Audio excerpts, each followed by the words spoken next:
Hello, welcome back to my channel और आप सबको गुड इवनिंग। अभी मैं फेसबुक पर एक वीडियो देख रही थी, उसमें एक अमोघ लीला नाम के संत हैं, क्या कहें उनको, संत या फिर कुछ और आध्यात्मिक गुरु का कहते हैं लोग उनको, और वो इस्कॉन से संबंधित हैं। इस्कॉन के वो कुछ किसी पद पर, बड़े पद पर रहे हैं। वो वीडियो में बता रहे हैं कि जो रेप होते हैं, बच्चियों के रेप होते हैं, वो उनके पिछले जन्म के कर्मों का फल होता है। वो बताइए कितनी बड़ी बात इन्होंने कह दी कि पिछले जन्म के कर्मों का फल है। बच्चियों को भी वो लोग कह रहे हैं कि उनका पिछले जन्म उसने कोई कुकर्म किया होगा, कोई बुरा काम किया होगा, तभी उसको इसी सजा मिली। मतलब वो रेपिस्ट को सही बता रहे हैं।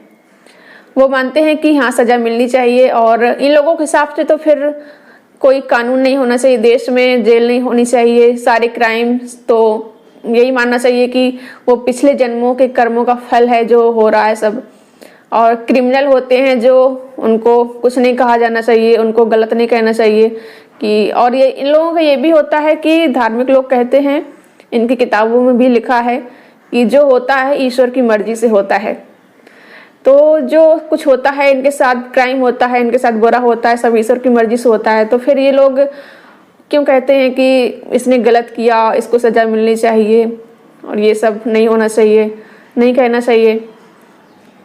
कितने धार्मिक लोगों की क्या ही कहें, कितनी उनकी मानसिक स्थिति कितनी ज़्यादा दयनीय है, हद होती है।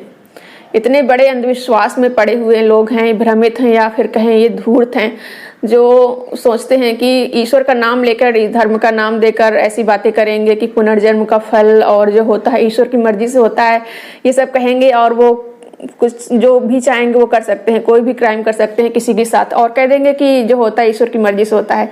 और जो कोई शिकायत करेगा कि तुमने मेरे साथ गलत किया, तो कह देंगे कि तुम्हारे पिछले जन्मों के कर्मों का फल है। ऐसे लोगों को बेवकूफ़ बनाते हैं ये लोग, हद है। इसलिए कहते हैं धर्म को त्याग ही दो तो अच्छा है। कार्ल मार्क्स ने बिल्कुल सही कहा था कि धर्म एक अफीम है, अफीम की तरह धर्म नुकसानदायक है। धर्म, ईश्वर, ये सब जो बनाए गए हैं इंसानों द्वारा, वो आम जनता की बुद्धि भ्रष्ट कर देते हैं और उनकी सोचने समझने की क्षमता भी बिल्कुल कम खत्म कर देते हैं।